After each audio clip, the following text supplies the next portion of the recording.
All righty. I threw my arm out playing the air drums. Yeah, I was going to say, man, got to watch yourself. Rotator cuffs don't come cheap nowadays. No. So, welcome. It's Wednesday Night Football Roundtable. And we're going to pick up where we left off a couple weeks ago, but we're first going to talk about the news that happened in the NFL this week. I am joined, of course, by the illustrious Dave Ludick. How you doing, Dave? I am doing well, Don. Doing well. Hit 84 degrees today up here in Cholo, warmest day of the year so far. I know, man. I was hot as hell. And there was no wind. That was fantastic. Yeah. And I was off of work, which was even better. But Yeah, I want to get out and play disc golf, but I'm like, by the time I play, get to the course, it's 3:15. Yeah. You play, it takes about an hour if you hustle. Sure. And then to get home and try to get I'm on. going to turn on my light so people can see me so they don't think KD's on the show. Hold on. Yeah, that's okay, David. You don't need to do that. We prefer not looking at you. But, wow. I feel bad. David made the first black joke, so that's okay. Well, I was just making up for it because Jeffrey's not here. Oh, there you go. There you go. See, and, keeping it in the family. It's a great show with that little taste of racism. That's right. So. Anyway, man. Okay, so let's dive right into the tush push. Sure. It did not pass. It got 22 votes. It needed 24 to ban the tush push from the playbook, and they came up 2 votes short. My New York Jets were one of the teams who said no, the tush push is okay. David, give your thoughts, and I'm going to give mine. Sean, I will talk about this in just one moment, but we do have some breaking news. Ooh, nice. Not nice. The owner of the Indianapolis Colts, Jim Irsay, has passed away at the age of 65. Oh, wow. Okay. I thought like it was Aaron Rodgers signing. I know he's been sick. I know that what was it, like 2 years ago there was something. Yeah. And they didn't have any announcement, but he died in his sleep, so there's been no like official cause of death. But it just came over the wire here. CBS reports that he died peacefully in his sleep with no cause that was announced. So that's a shame. Obviously, they're devastated. Football fans should be devastated. Jim Irsay, whether you believed how he did things or not, was a great owner. Did a lot of things when he took over Indianapolis. I think they won 1 or 2 Super Bowls. Yeah, he took over, and then Peyton Manning. They brought Peyton Manning in. Yeah. So yeah, and I know he had, and I don't really want to speak, but I know that they had reported something about pills at one point or alcohol, and I don't know, and I'm not even going to speculate as to anything about that. I don't want to speak on it because I don't know. But regardless, it's a sad day in the NFL, and that is it's a shame. We from the couch. We send out our deepest sympathies to the Irsay family and to the Colts organization, and to the fans of the Indianapolis Colts. They do have a great organization, and Jim Irsay will be sorely missed. Yeah, absolutely. And I know this. I'm not making a joke out of this, but I would like to give a little toast to the Irsays and to the Colts. Good job on you, man. And I know he was very controversial and did some crazy things, but it is what it is. Billionaires are eccentric, so yeah, they are. mm-hmm. Absolutely. I have to admit, his father loved him for just the one line. Who the hell is Mel Kiper? Yep. That will resonate with me always. Yes. So, all right. So, what's getting back to the tush push? I actually thought it would have. I actually thought it would have had a chance to pass, just because of the fact that they were trying to incorporate the pushing of any player, any running, any offensive player carrying the ball. I thought it might have had a better opportunity. I think the argument for player safety, that kind of didn't hold water because I haven't seen a lot of major injuries based on the tush push. I can understand the propensity to be proactive as opposed to reactive, but in the same respect, last year they did the kickoff rule because it was about player safety. Now this year they're trying to get more kickoff returns, so it's kind of like a contradiction in terms of we want player safety, but we want people to run the ball back on a kickoff with reckless abandon. So you're kind of like one hand is fighting the other, and so I think a little more study. I think that the best way.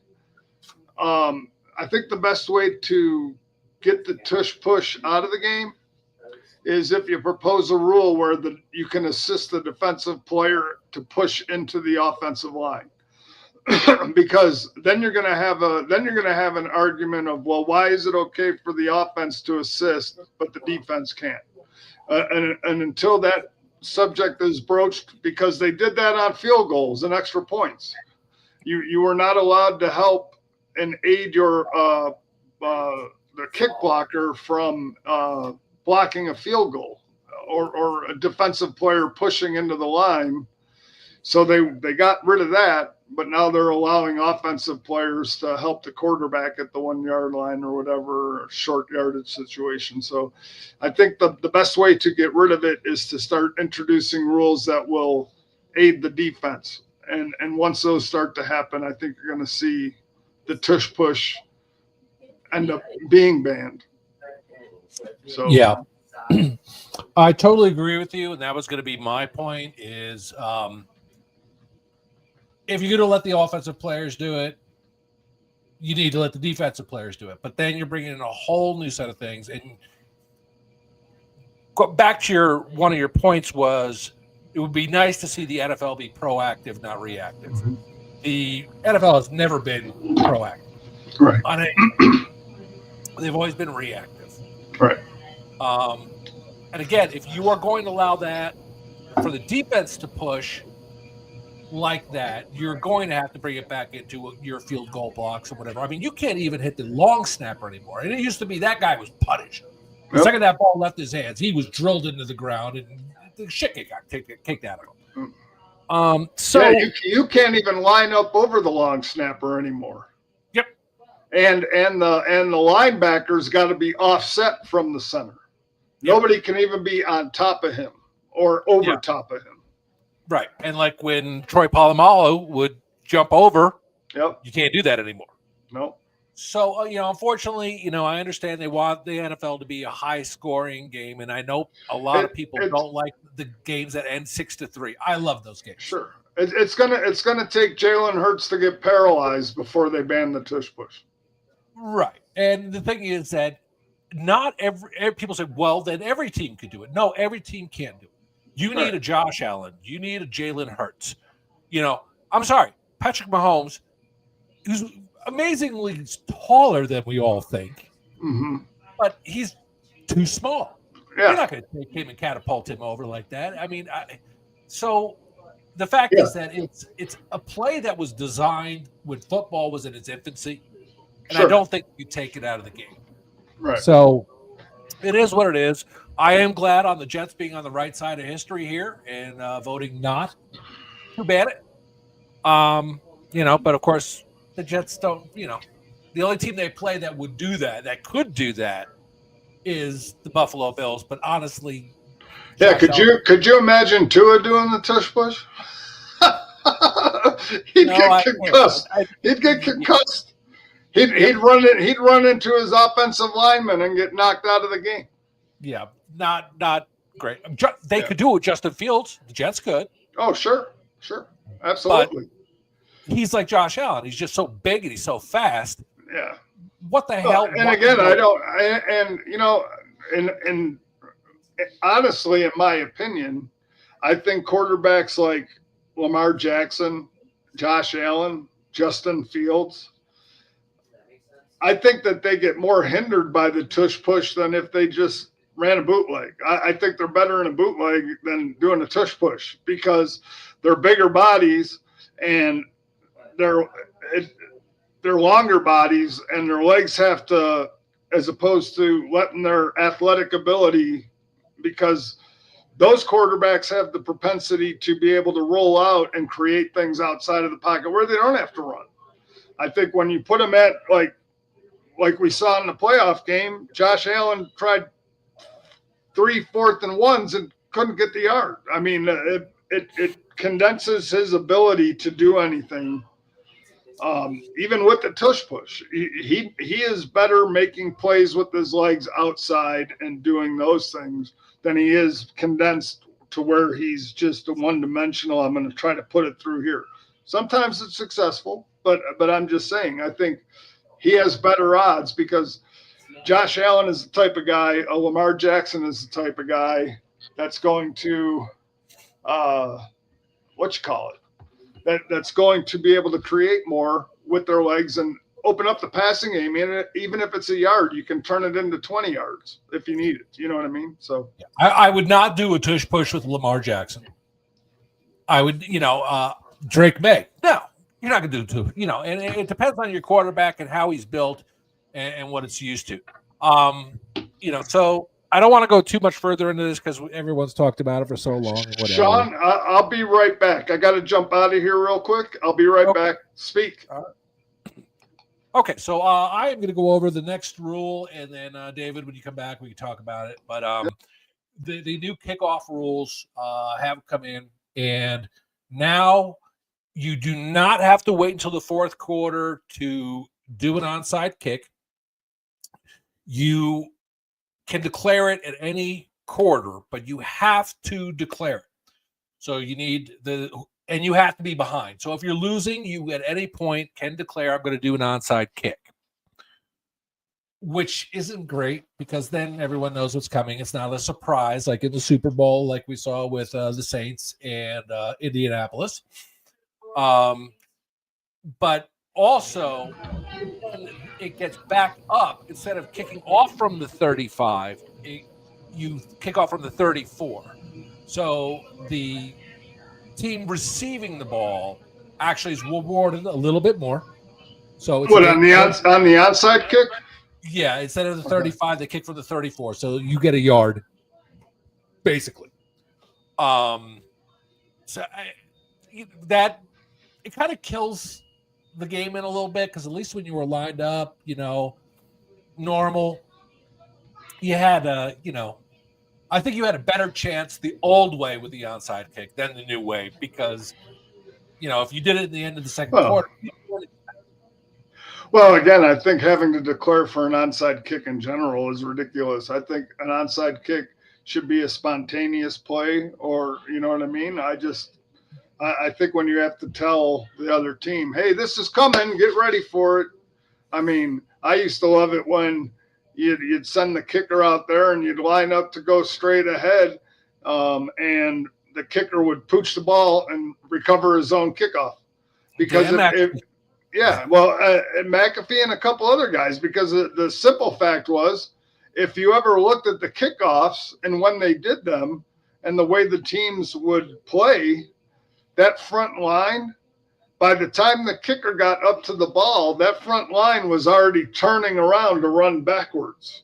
And that's the best thing about an onside kick. If you hit it right as a kicker and squib it 10 yards, those guys are already 2.5, 3 yards back, and then they got to turn around and come up. And that's what the advantage is for, and that's what the onside kick is for. It keeps your team honest the entire time, so it doesn't give your kick coverage team that advantage where all of a sudden I got to be here and I got to be ready for it. So. Right.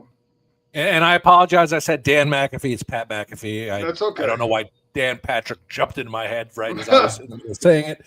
But anyway, Dan Patrick, love him anyway. Mm-hmm. The other kickoff rule that has changed is now if you kick the ball into the end zone on a kickoff, it now comes out to the 35-yard line instead of the 30. Yep. And that, because all the teams last year just said, fuck it. We're going to go for the 30-yard line, and that's fine. Just get it done. Yep. I think this is going to change things because Sure. the 35. I know it's 5 yards, but going from when you used to get it when it was a touchback at the 20 to now, if it's a touchback, you get it at the 35. That's huge. Well, and that's the thing, and and this is what I mean by proactive teams. When you look at the teams who went out and signed, like. I'll salute my Buffalo Bills for this one. They went out and signed Laviska Shenault. It's not because of his receiving skills. It's because they can put him back there on a kickoff and he's got speed and elusiveness because they know that there's going to be more kickoff returns. Yep. So teams that know this and saw this were proactive, and whether that could have been drafting a speedster in the late round who wasn't going to make your team but on special teams. I mean, kickoff is going to be a huge part of the equation now, okay? Because you're going to want to at least be able to return it to the 30. You know what I mean? Right. Because it used to be the 25. Now you want to at least get it to the 30. So kickoff returns are going up.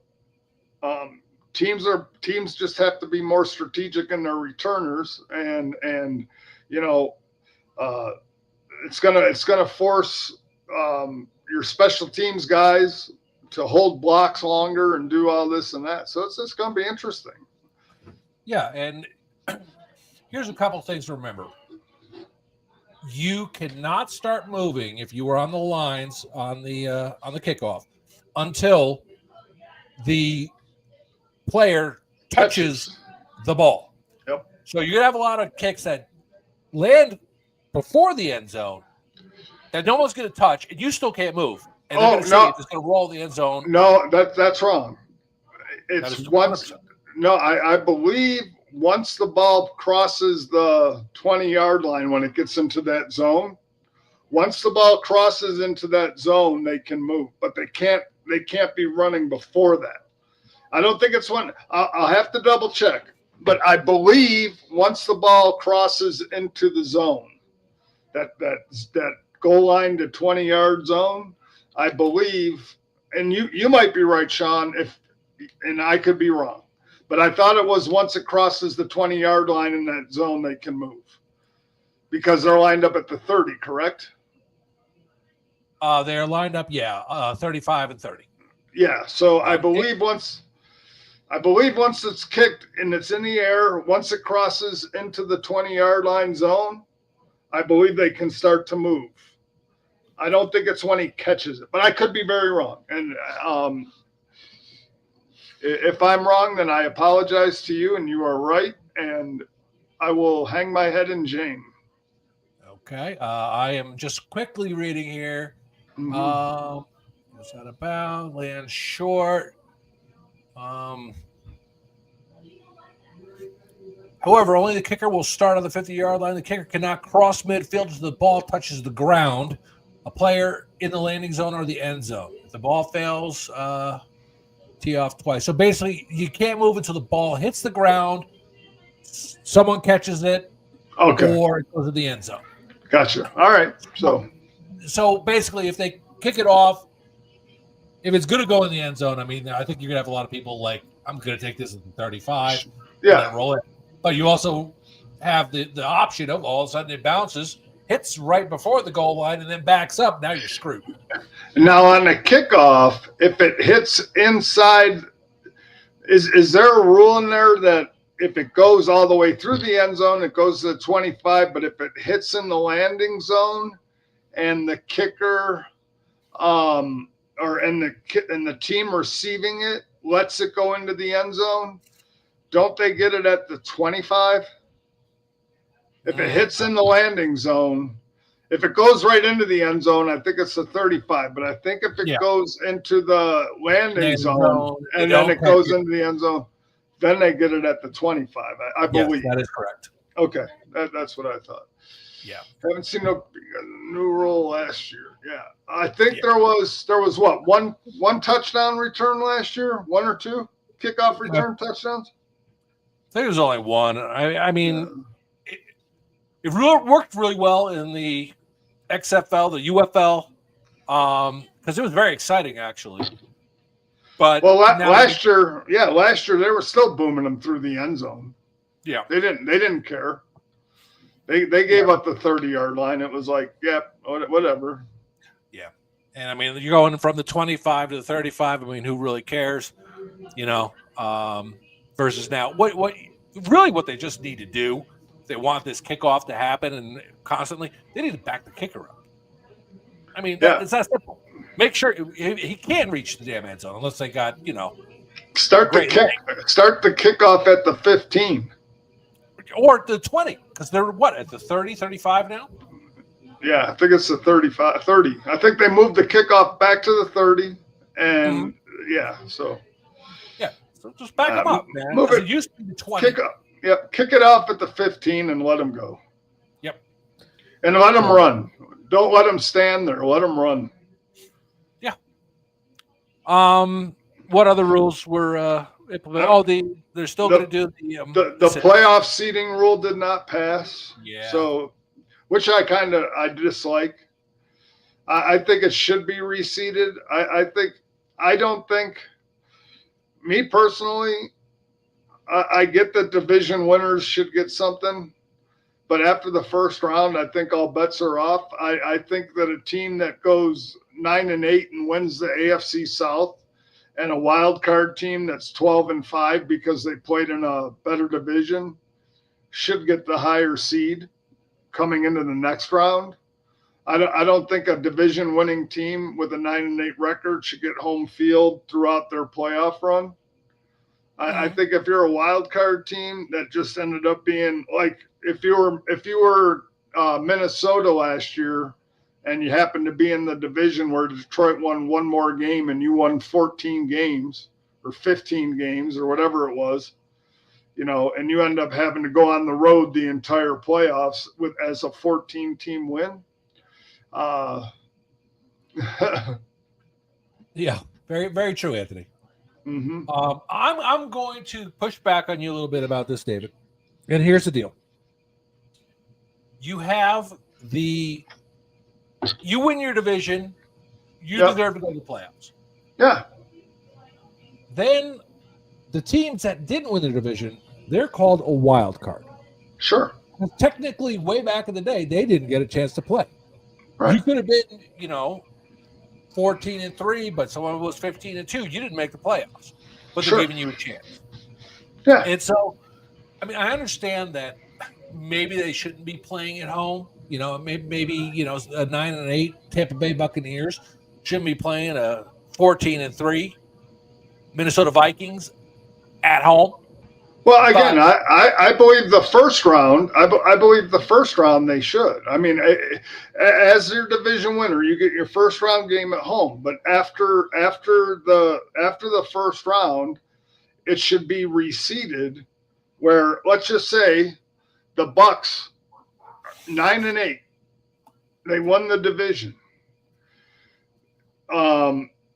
They should, if a wild card team, which ended up being 11-6, wins their game on the road, that they had to play the 12-4 team. They win, but now they have to play the 9-8 team on the road, on the road. I believe that they should reseed those. I think that after the first round, it should be reseeded based on record. Okay. You know what I mean? I mean, in the first round, yes. The first round, your division winners all get their home game because that's what they get for winning. But beyond that, the seeding should be switched for the second round and the conference final and then the championship game. Or the championship game and then the we should just really make this simple. Is the first round, all the division champions get to play in their home stadium. Oh my God, are we getting robbed? Hey, KD. It's funny you mentioned getting robbed when the black guy comes on. We've already made several. David started it off with the black joke, so I'm sorry. Look, I'm DEI proof. Well, yeah, Katie, full disclosure, I made the first black joke because I shut my curtains, but I left my light off, and I was like, oh, I better turn that on before somebody thinks I'm KD. So, That's wild. How you doing, boss? How you been? I'm good. How y'all been? I'm doing good, doing good. Nice to see you. Yeah, I haven't seen you in a while, man. It's been a while. Yeah, I know. So let me quick make my point, and then we'll get Katie involved in the discussion. So make it simple. All the division winners get to play in their home stadiums. But then the second round of the playoffs, if we just make this simple and we set up games in Cleveland, at the Meadowlands, in Carolina, and Jacksonville, you don't ever have to worry about being a home team, and then people could travel to that area, and no one has the advantage of it. Does that make any sense? Yeah, I like it. Actually, that's been my proposal for the college football playoffs. I mean, if we're going to do it for the college football playoffs, why not do it for the NFL? I think, to be honest, you kind of spread the wealth, spread the love around, and then people get to see how really crappy some of these stadiums and teams are. So it's like, look, I probably wouldn't give my Baltimore Ravens so much shit once I get the chance to go to the Brown Stadium or whatnot. There you go. Off weekend there. So. Yes, spread the games to neutral sites. Right. This is what the playoffs look like, New York. Right. I know you haven't seen one since Joe Namath. So here we're going to show you what playoff football. This is what real football looks like. Can you imagine? Can you imagine though? New York, not Canada. New York. Hey, I can imagine though. Kansas City Chiefs, the Bills, and the Ravens fans rioting if they end up playing the damn AFC Championship in Jacksonville. Where the hell how do I get to the stadium? God damn it. We like, oh no, we good. No. Put them all over in Europe. Oh, there you go. You get Germany, you get London. You See, get those guys. I'll tell you what. The best thing to do, send them to Europe, and then you have your watch party in your stadium, and then you can put seats on the floor. You sell about 120,000 seats for your watch party. Not only are you making your money and your profits from sending it overseas, but the owner's getting rich, filling up his stadium with people watching the game at the stadium, especially in December. Hey, no, because Bubba Ray in Mississippi and Alabama would be like, what do you mean we're playing American football in Europe? Doesn't matter. They don't watch it anyway because, Hey, they ride like a mug in West Virginia somewhere. They'd be like, look, hey, no, this is American football. We're playing in American soil. We're not playing it. What you doing? You giving it to what? Tell her, no, we're not doing that. You're like, I left 9 and 65. What are we doing going back? I get in. KD, you just lost all our fans from the Deep South.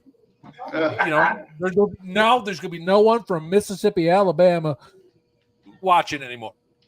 So you just killed half our market. Yeah, I'm sorry. I didn't know we had them. Hey, I'm sorry. Look, just look at it like this. I'll bring you guys a raccoon in September. There you go. I didn't know we had a market. No, we don't. So KD, I hear you're going to the Ravens Bills game on opening night, huh? Yes, sir. I'll be at the Bills. I'll be at the Bills Miami game. Oh, really? Yep. Well, I'll be in town. My daughter's getting married that Saturday, so I'll be there. Ah, nice. Yeah, I'm also That's what he's asking. should be going to the Bengals and Ravens game too. So Oh, that's cool. That's cool. Very cool, man. Oh, by the way, I am excited. You should all be excited. The Bills are on Hard Knocks. Bills are on Hard Knocks. I thought you was about to announce you seen your pecker after 10 years. Oh, man. Dude, I got beyond erectile dysfunction. I'm like, please, show me once. Why would you be excited about Hard Knocks? That is literally no, man, because the Bills aren't a dysfunctional organization like the Jets. They're not dysfunctional, so it's not going to be like this. It's not going to be a soap opera. Name one team that's been on Hard Knocks that has not been. It's like the Brady Bunch. It's like that fucking little tiki shit that Greg Brady got. And then he's surfing and he gets hit by a fucking tortoise or something. I wish for this. I wish we would have been on Hard Knocks 2 years ago when we could have dispelled the rumor for Eric that Stephon Diggs was such a problem. Unfortunately, like I said, here's the big thing. Usually the last place teams, the Cleveland Browns that all get on Hard Knocks, they do it because, number one, they're a loser team, but maybe Hard Knocks this year will actually show what a functional organization runs like. It would be like having Hard Knocks in Kansas City or Baltimore, because those organizations, they run efficiently, and the NFL, instead of it being a joke, will actually see what a championship caliber organization looks like and how they run. And it's not the circus that Cleveland shows you, or those other teams. They don't show like the Giants front office deciding that Saquon Barkley isn't worth the money, and their owner isn't sitting there saying, I'm going to be very disappointed because he's our number one jersey seller, and we can't lose that. You know what I mean? It'll show what a quality organization that's run efficiently will look like. And it'll actually give the NFL a bright light on the quote-unquote Hard Knocks. I'm sure the producers will try to shoot anything they can that would make it look less that, but I think it'll show. Like I said, a Kansas City, a Baltimore, one of those upper echelon teams, those are more efficiently run organizations. And I don't think they'll let Hard Knocks distract them from what they're trying to do. Okay. What are your thoughts, KD? Look, just stop. What? All right, whatever. Just fucking stop. Whatever. Okay. Sean's about to tell you exactly what I'm thinking. Go ahead, Sean. He's jealous. I am not jealous. He was just upset the last time. Down that I saw your dick for the first time in 10 years. Well, listen, you're still trying to get your head around that one, huh? No, you talk about the Buffalo Bills, and it's like, oh my God, it's like the second coming of Christ. It is not. No, it is the. It's not. It's showing what a true organization will look like. It's like how many Super Bowls you got to show for it?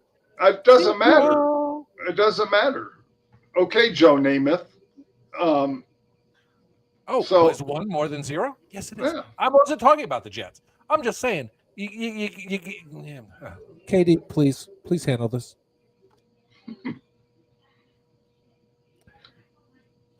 I don't know. That's my thoughts. Well, I don't agree with the quality of teams on Hard Knocks. Here's the reason why I don't like Hard Knocks. The teams already do that.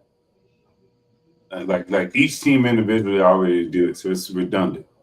So to me, it's like, hey, you're in the way of what we're doing. Like I don't need you. I don't need you. For me, I think it's another way to just, hey, look, I want to try and get more money from you. Because where's Hard Knocks aired on? HBO. Okay, what do you have to do to get HBO? Yeah, subscribe. I know. I know. So I don't like it. Sure. For me, I'm very, very microtransaction not friendly. I don't like it. I hate it. And that's at the end of the day. At the end of the day, that's what it is. It's whatever it is, $6.99. If you don't already have it, oh wait a minute. Hey, Hard Knocks is going to have the whole AFC North division on it. Oh wait a minute. I don't damn have HBO. Guess what I'm going to do? Subscribe to HBO to watch something I can already watch. I just wanted to let you guys know the girls' head coach, basketball coach, just chimed in, and he's drunk already, and it's 8:30 at night, and he's already talking about he meant to write Pittsburgh's record would be 5-12 this year. I'll be honest with you, I did not watch I haven't watched Hard Knocks at all. So just full disclosure. To me, I don't see the need for it.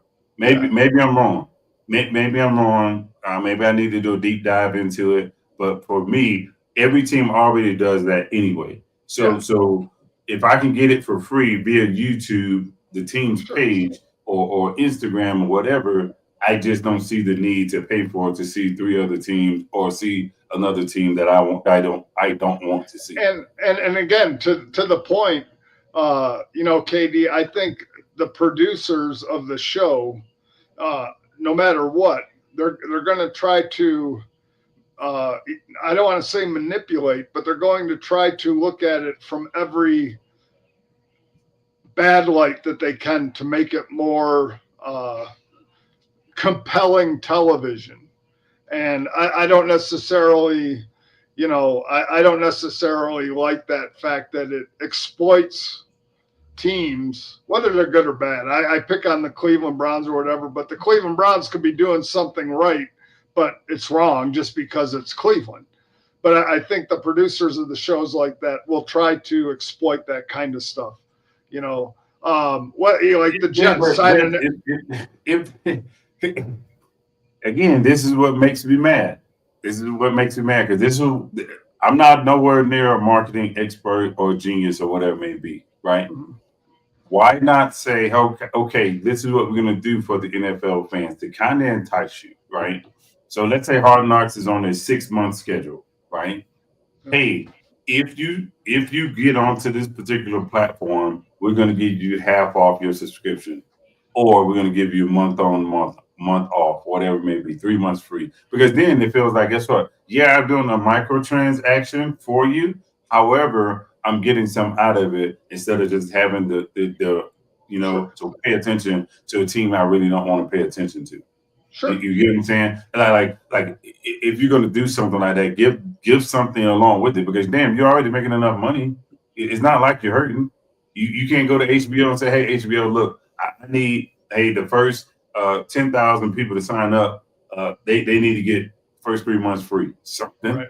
Sure. Because right now, outside of the quote unquote behind the scenes crap, which is again, I think is misleading, because it's not like you're going to do significant interviews and people are going to go tell you, hey, this is why I picked this particular person in the draft. This is why I ran this particular route against this particular team. No team is going to tell you that, because if they would do that, then it would be worth it. But for the most part of it, it's journalism, and it's basically fanboys running around with cameras. Slanted journalism. Right. Now, I do say that I did enjoy, and I didn't watch it, but I really would have enjoyed watching Hard Knocks last year when it was the AFC North, because then we could have really showed Eric's pain, because watching that 0-8 slide for Pittsburgh the last part of the season would have really given us much joy. Hey, I would have liked to have been in that locker room after what happened to him in the playoffs. All right, what's up, Father Jeff? Time has joined us. What's going on? What up? Not much. Where's your beard at, Sean? I keep mine very short. It's white as hell. So, yeah, I have it. I just don't grow it out because he was talking about your little paper one. Did you get rid of that? Yeah. Oh, hell no. No. He wants some bullshit. Well, you got to make it longer. Mine's down to my belly now, Sean. So Wait. you don't have updates. Jeff, I just got no. See, Bullshit. right. That's right. Eric says that we are the definition of slanted journalism. No, there's only one slanted journalist on this show, Oh, and he's Jesus. not here right now. That's crazy, Eric. But okay. When all your Here he all comes. your news and it comes from Steeler Depot. Eric, the slanted journalist. Here he is. All right, hold on. SJ Witt. Don't put that mouse in your pocket, buddy. Because when you talk there's only you in this conversation. I've had a long day, gentlemen, so I got to sit down here and digest this bullshit here. Now that I got done with meetings here, so we are the definition of slanted journalism. We talk about fanboys and slanted journalism, man. You turn in for that's part of the entertainment, my guys. No way. No, that's So, yours. I think the interesting thing is what I guess what I failed or what I think Eric fails to realize is that if I start a conversation, it's solely to bust his balls. But the reality is every conversation Eric has is every year, we got a top 5 offensive line. We got 2 2,000-yard receivers, 2 2,000-yard rushes. We're going to have Mason Rudolph's going to throw 5,000 yards and have 84 touchdowns. And but it's factual. Like in his mind, Russell Wilson was going to cook. Oh, he cooked fried like a motherfucker. Shit's hilarious to me. I mean, I'll tell you, it's great. But look, the only thing I say, I regurgitate stuff I may hear.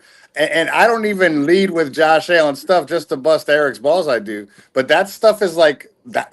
I'm not even saying it; they are, and it just eats them away because trash. But anyway, go ahead, Katie. My bad. Yeah, I'm about tired of. We're going 20-0 because of weighty moments. what does that mean? Well, Zach Frazier is going to be an All-Pro. Hey, we got time. Jeff, it's also all the picks that they pick, draft picks, are home run, All-Pro, Hall of Fame guys right now. Yeah, they are. Everybody, all the other things picked. It was a reach. Yeah. It was a reach. Into the show, you're gonna hear is unbiased projections about where we're going here. Oh, unbiased. Going to Hall of Fame. Yeah. hey, listen. I gotta be honest with you, and this is funny. So when you say slanted, I just have to say this, right? Like you've never heard. This is what you've never heard from me, right? Now I've heard it from you numerous times, Eric, and David's the same, by the way, in a lot of regards. But what you've never heard from me is me talk shit about a football player. I don't care who they are. And if whether they're on the Bills or off the Bills, I never talk shit. And then the moment they sign with Buffalo, all of a sudden I'm like, oh, it's great. It is going to do great shit. Now, I know for a fact I have not. Tell me who. You have to. I can give you one. Yeah, give me one. Ogunjobi. You said he was trash last year. That guy that you signed from Pittsburgh, the DN. Ogunjobi. You said he was trash. He was washed. I can scroll through that chat. But I didn't. Wait, Dave, stop talking for a second. Hold on. Tell me when. Please scroll through the chat, share it on the screen. Don't share the whole chat because we'd be fucked. But share that piece. Share that piece because here's the deal.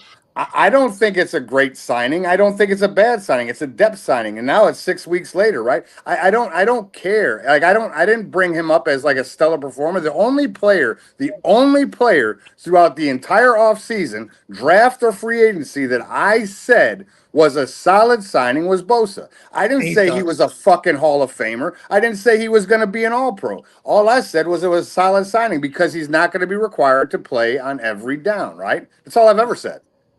But you've had the opportunity to say things like this guy's great. Like Najee Harris, he's great. He left. Oh, he was not. He was worse. Warren's better. Nah, he wasn't 3 months ago. You know what I mean? Like, but I've never once said. No. I said Warren was better last year. I said that many. yeah, in week 5 or week 6, whatever it was, because Harris started off sucking. All I'm saying is I care for you very deeply. and we have this conversation. We have this conversation very, very intimately because I feel like I talk to you more than I talk to anybody. Well, there goes my I'll erection. and I'll have to be careful about what I screenshot because in certain screenshots, if we share it, God we damn could it. be banned by the FDC or the FDC or the Oh, yeah, FDC. Eric, We could get deep. Wait, trouble. Jeff, hold on. Eric, I'm upset right now. By you talking about Jeffrey being, you love him intimately and discreetly and shit, you just ruined my Cialis moment. Now I'll never see my penis for another 10 years. Thank you. Hey, real quick. Hey, now give me a second. All I'm wondering is why would you take Cialis when you're coming on the show to talk to a bunch of dudes? Hey, Wait, I got it's a quick cool. question real quick before we get off the topic. Did you get compensation for watching all that cowboy stuff that you watched? Hey, I was going to say, I thought I was off the air. I didn't realize how you could still see me. Hey, look, listen. I'm just gonna shut you down real quick for Eric. I love you, Yes. but I don't care if you said who is better or whatnot because you said, hey, they both was gonna get 1,000-yard rushing, and this is evidence that they did not. So, hey, do you see? I paid. So a Lannister always pays his debts, my Oh, guy. hey, wait. You know what, Katie? That's a great point. I just want to, I want to ask Eric, Eric, show us something in which you've earned from a You bet won. from us. Yeah. I know you won a Von Miller jersey. I had the Von Miller shirt that I wore. I showed in one show. I don't know where it is in my house right now, but I'll find it again. It's you okay. probably dressed the dog up in it. Bailey wore it to school one day, and I haven't seen it since. I Well, mean, that's 'cause- this guy on the chat was trying to make me bet him $1,000. I'm like, listen, I don't bet what I don't have. What did we bet? It was something silly. It was like an authentic jersey for something. I forget. You said that Pittsburgh was going to go like 12-5. Oh no! You said they go 1-5 in the division. No. I took the over. I They said just have to win 3 games. no. I said they would. No, it wasn't the 1-5 in the division. I said they would finish 7-9. 7 you said- and 10. 7 and 10. Or 7-10. You said I took that bet. We're So- going 9-8, and you know we are. All right. Aim high, brother. Aim high. That's what I like. Hey, that's Hey, all he's got to aim for a Hey, bet. my man going 9-8 and go drop a banner like it ain't shit. Let's do I it. know, man. He's gonna be like Nick Wright. Boom.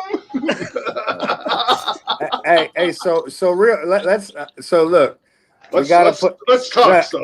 We're gonna talk sports, but I just want to say that at no point in time will our chat ever be shared because we will all go. Well, I don't want to say we all. I will most certainly be rejected from life, and then and from everyone's life. Like I'm indiscriminatory fucked in that. I mean, everybody would hate me.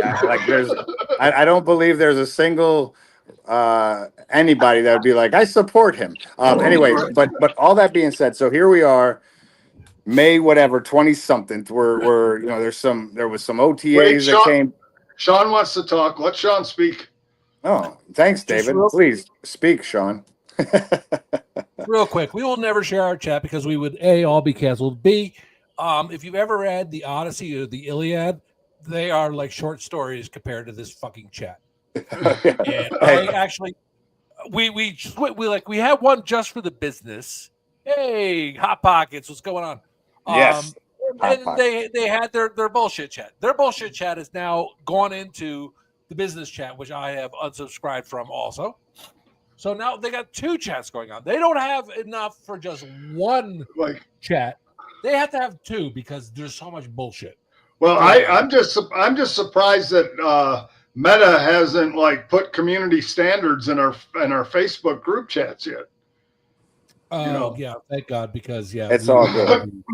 We would all be done. But it'd be problematic. But look, question for you guys, because I'm not going to stay on here long. I'm finally moving forward with some of my repairs for my house, so I have some preparation to do tonight for tomorrow morning, which thank God. I mean, look, hurricane season starts in like a week, so I'm glad they're going to get some of the stuff done before it gets destroyed again. So anyway, at this point, what exciting stuff? Like I saw some extensions out there. I saw the Brock Purdy signing. I saw which It's funny because here we are in May, and I think the conversation's been going around with that since like middle of last year, right? The season, and I think that we all knew that there was going to be a big deal out there, right? But does anybody? I mean, is that a overpay? I mean, I I know don't Eric know. said overpaid, but I say, but it's funny when Eric says overpaid, Dave. It makes me laugh.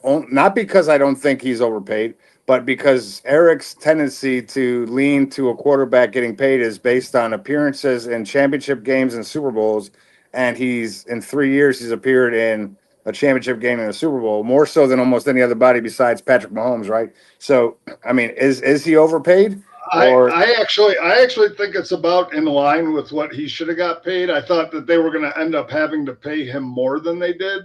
So to me, I actually think San Francisco got off pretty good. In all honesty, the way quarterback salaries are, I mean, I look at that contract now, and I look at that more of a Daniel Jones deal than a Patrick Mahomes, a top 5 quarterback deal. I look at yeah, that but more does as the anybody? value. I guess the concern, a question I have it with is anybody in the NFL going to pay him that salary outside of San Francisco? I mean, is there a team out there? Like, I mean, like that's what I guess there was no hardball. I mean, this is almost like a favor, if you will. And I don't want to say a favor, but look, you've done well for us. We like you, so we're going to reward you for what you did for $65, right? Because you did it for like league minimum, if you will. But now we're going to give you your payday. But in my opinion, from a business standpoint, those negotiations typically happen when there's a concern that a team's going to come and outprice you or outbid you, right? I don't. Out of the 31 other teams, I don't see an NFL team besides maybe Pittsburgh because they really need a quarterback. I don't see a team. I'm kidding, Eric. I know they wouldn't pay him, but I don't see 31 teams paying him that much money. So Can I? did he get? Can I? Did he? Can, Yeah, can I yeah. add Go in? ahead. Yeah, Yeah, yeah. because I Please. don't have very long either. Because I've had a long day too, and I got shit I got to do too to get ready for our golf outing. But so like here's the deal: if you look at the top 10 paid quarterbacks in the NFL, and you see I believe it's only Burrow that's had a Super Bowl appearance in it. So I think quarterbacks are overpaid. I still think the way to do it is trying to make sure a quarterback doesn't eat too much of your cap, so you can have uh, a more balanced team. Uh, so, I mean, when we're talking about exciting news coming in the offseason kind of thing, I think it's okay. Can San Francisco continue to build the kind of team they had with now having that big of a salary on the books? Because his salary was a lot of the reason why they're able to retain what they're able to retain. And just really quick, as we go around the panel, and I'll shut up. I think the most exciting thing of the offseason still hasn't happened, but it'll be within the next few weeks here. And I'm sure our chat will be lit when that does happen. Aaron Rodgers watch day 367. How is that? I mean, okay. I mean, I get it that you feel as though that's the most exciting time for the offseason. I don't. I mean, But look, listen. Ben had them at 7-10. If you listen to Ben Roethlisberger's podcast, I it's don't. a great, I No, don't. great no, no. Hey, podcast. no real human being listens to Ben Roethlisberger's podcast ever. He gets a ton, man. We should Yeah, take some tips. He's they're all Steelers fans. Oh making my money, God. but Oh my God. listen, just real quick. Weren't you just talking about fanboy Wait. now? He had them Wait. at 7-10 with Rudolph, and then he had, which I disagree with. He just hates Mason Rudolph. And then I had him at 11-6. He has them at 11-6 with Rodgers. So I think it's a Right. significant move. Okay. Sure. I mean, yeah. I mean, but see, look, I'm not. I don't want to get into an Aaron Rodgers debate. Let's stay on the topic of is It still Purdy is overpaid. and I do want to stay on that topic, David, because Aaron Rodgers is going to be overpaid. I mean, the reason why I asked that question was he overpaid was because I think there's so many other signings that exist, and we talk about Fred Warner so they did the deal with Purdy, then they got Warner for 3 years, right, making him the highest paid linebacker, right? And I guess the reason why I asked the Brock Purdy question was really to go into the Steelers, to go into the Cowboys, because right now you have T.J. Watt waiting on a new deal. You got Micah Parsons waiting on a new deal. I'm just wondering the correlation between these quarterback signings and these players, right? Is Dak Prescott staying in Dallas? Well, again, I think the quarterback signing is first and foremost, because once you get your quarterback, then you know exactly what money you have and how you're going to maneuver the cap to fit those guys in. So that domino, no matter what team it is, that domino has to fall first, and then everything else falls in. So, Katie, let me get your opinion on Brock Purdy and what you think and how that all translates in your eyes. So it was a sweet deal. I'll tell you why it's a sweet deal. They don't really feel the effects of it until 2028, 2029, and 2030. And then 2031 is a void year. Reason why that is sweet is because with all his bonuses and whatnot, it's only $30 million that they've been accounted for the next 3 years. To be honest with you, his base salary this year is only $1 million. So that's crazy. That's almost unheard of. So now you should be able, going forward, even with him being signed, you should be able to, hey, let's build a better roster in these first 2 years of this contract that he has. And now you got a little bit of wiggle room if you do luck up and get somebody in free agency that wants a contract, and you can be able to work that within it and without breaking the bank or mortgaging your future. Now, where it's going to get tricky is on the back end of this particular contract. Should they stay where they are? Now we're talking about his salary with all his bonuses and stuff, eclipsing $60 million. That's where it's going to get really, really tricky, because now we're talking, you did extend Fred Warner. I would have to see what they look like side by side and see how their cap room is going to look. Hey, they extended Kittle too, didn't they? Yeah. George Kittle. And I was just going to say, Katie, the good thing about the back end, because you already have him for 3 years at relatively easy money, and you get him at 3 more years to really prove his worth, because I forget exactly how much is guaranteed. Because if he does live up to his billing and their expectation, it's in those years that they can readjust his salary, readjust his contract to spread out those heavier years and give him that extension, or tear it up and give him a new contract, basically like they did with Lamar Jackson, with Josh Allen, so that salary cap then gets spread again. So right now, again, they luck out on that too, because at the signing it was $100 million guaranteed, and then with his bonuses over time, it's $182 million, $182.5 is guaranteed within his bonuses as well. Does the bonuses count against the cap? No. Yeah, it depends on what they are. Right. Depends on which ones they are, because right now, I'll read you some of the ones that he got. Hold on. So you got the guaranteed. Hold on. Yeah, you got the total per game roster bonus. That's going to count. You got the prorated option bonus, and then you got a prorated signing bonus. Those will come off for those particular year. And then a workout bonus, I don't think that comes off of it. And what's the other one? The roster bonus? Roster bonus doesn't come off either as well, but he don't have any. So yeah, they looking out pretty good, because even then, as his base salary goes up, those bonuses drop significantly as well. So right. Mm-hmm. And then you can always transfer some of that money to signing bonus and blah blah blah blah blah. Right. Yeah. Right. Here's a fact about Brock Purdy. You got him for 3 years on it's not even a rookie contract. It was an insignificant amount. I mean, I think he was league minimum for 3 years. And he came in, and when things looked doom and gloom, he did well for you. And he wasn't a jerk for the last couple of years and said, hell no, I'm holding out, I'm not playing. You need to do me something. He was a team player. This salary is in the sweet spot, because if you average it out over the 8 years, it's right about where he should be, which is about $38 million, which is about what a good quarterback. I mean, I'm talking top 20 quarterback should be making. Right. So I think that was taken into consideration a little bit. He didn't sit there and hold him hostage. You got to do me $60 million a year. They paid him good, and he kind of deserved it, because I mean, I wish I made $800,000 in 3 years. I'd be sure. It's nothing. Right, but as as I look at it, and I think Eric had said Purdy was a better playoff quarterback than Allen, and et cetera, which is always laughable. But I think what's crazy to me is last year they went through the Ayuk injury, Debo missed time, McCaffrey missed time, Kittle missed time, You called out.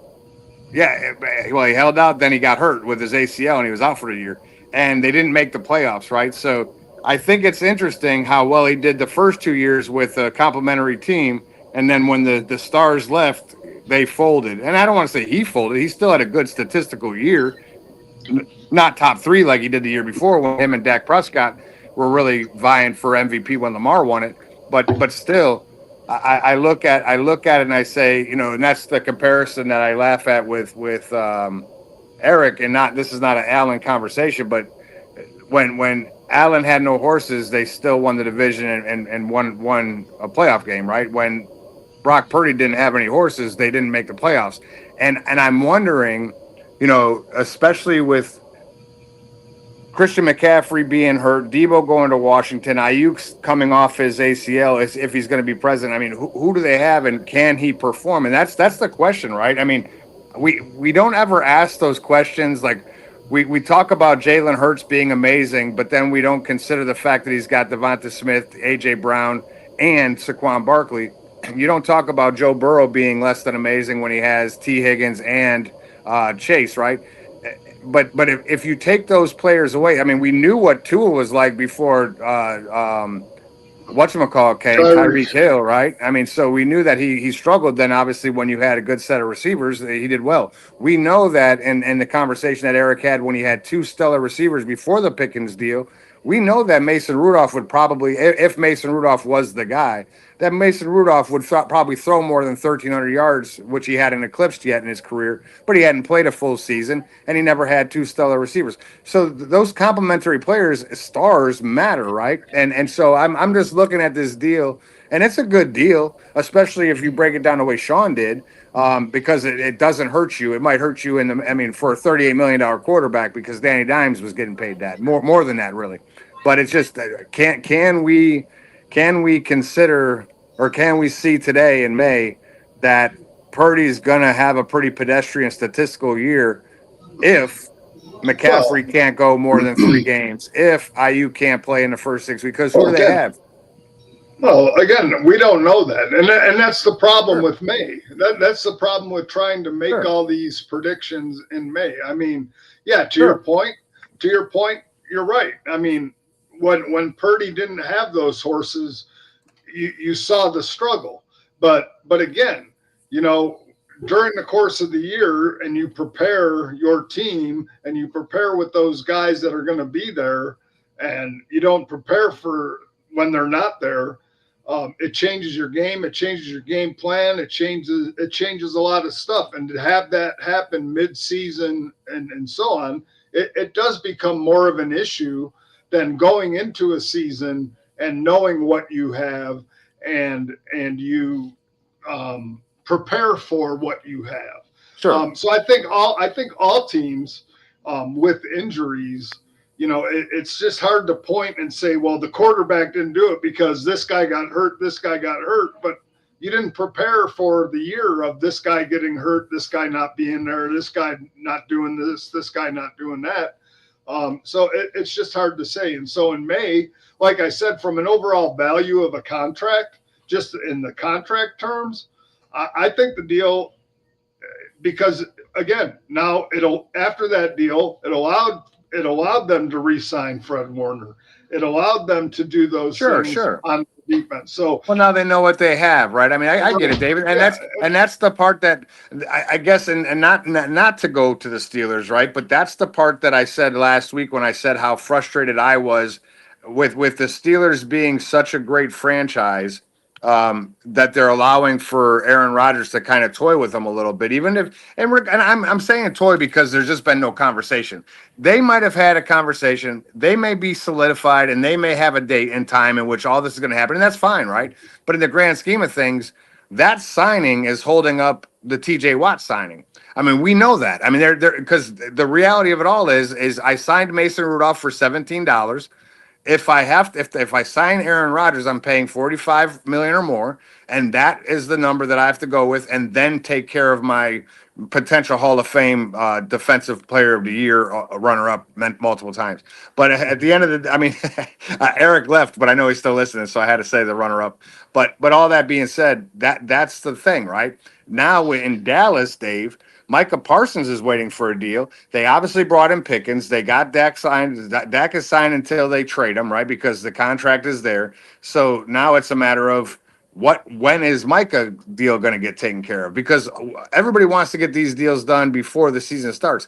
And oh, by the way, Cincinnati has a defensive player that they're trying to sign, but that's not going to happen probably. So now it's a matter of, is there a dance partner to trade, right? So anyway, I mean, those are the things. Like Aaron Rodgers will be an exciting time because it's a whole Micah Parsons deal, T.J. Watt deal, and of course the Hendrickson deal. What happens there? Who's in the sweepstakes? All that stuff. Everybody else's team is kind of, I don't want to say set, because we know there's going to be free agent signings somewhere because there's a lot of veterans still available. There's not a single deal that's going to exist in the free agent space that's going to be a blockbuster 5-year, $250 million contract. Nothing crazy, but they're all going to be usable.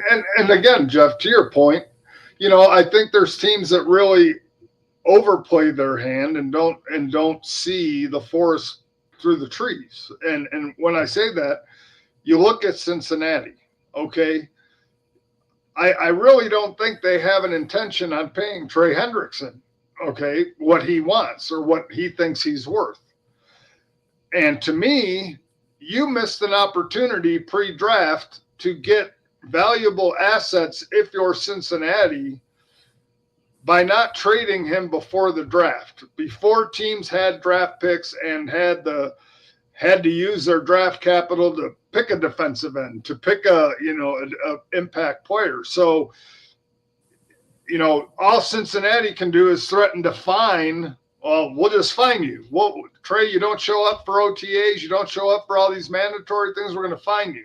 Well, that doesn't endear you to the heart of that player, and that player don't want to play for you. And again, now you have the option of, okay, if I'm Trey Hendrickson, I hold out till week 8 so my contract don't toll.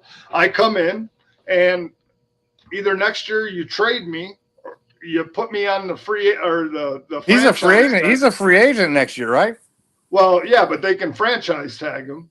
They're not going to franchise tag him. But again, you're a team like Cincinnati that doesn't understand. Look at, if he's not in your plans, I know you think you have this Super Bowl window and so on and so forth, but you can't have your best defensive player be disgruntled. You can't, because you don't have a defense outside of him anyway, and he's your best player.